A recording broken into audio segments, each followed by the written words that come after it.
Hi అండి. ఈరోజు హోలీ కదా!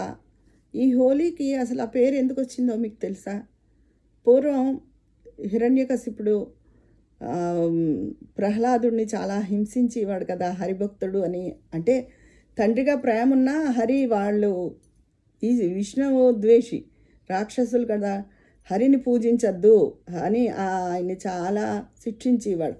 ఆయన భక్తి వల్ల అన్ని గండాల నుంచి బయటపడేవారు. ఈయనకి హోలిక అనే ఒక సోదరుండేది. ఆ హోలిక ఒక వరం పొందింది. ఎలాంటి మంటల్లో అయినా తను కాలకుండా బయటకొచ్చేసే వరం. ఈ ఏం చేసినా ఈ ప్రహ్లాదుడు మరణించట్లేదని ఒకరోజు హోలికని పిలిచి కసాయి అయిన హిరణ్యకశిపుడు హో ప్రహ్లాదుడిని తీసుకుని నువ్వు మంటల్లో కూర్చో, ప్రహ్లాదుడు దహించుకుపోతాడు, నువ్వు బ్రతికి వస్తావు, నాకు ఈ ఉపకారం చేయమని అడిగాడు. అయితే హోలిక అలాగేనే ఒప్పుకుని కూర్చుంది. కానీ అక్కడ ఆవిడ ఒళ్ళో కూర్చున్నది ఎవరు? సాక్షాత్ ఆ హరికి ప్రియమైన పసిబాలుడు, 5, 6 ఏళ్ల పసిబాలుడు. ఆయన ఊరుకుంటాడా?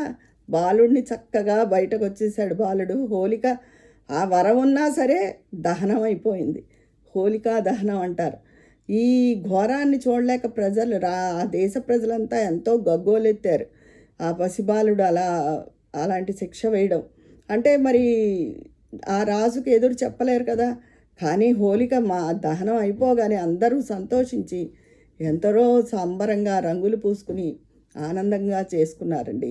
ఇది హోలీ అన్నది అప్పటి నుంచి వచ్చింది. ఇది ఎక్కువ ఉత్తరాది రాష్ట్రాల వాళ్ళు చేసుకుంటారు. ఈ హోలీ వెనకాల ఉన్న అసలు ఇది అదనమాట. ఉంటాను మరి.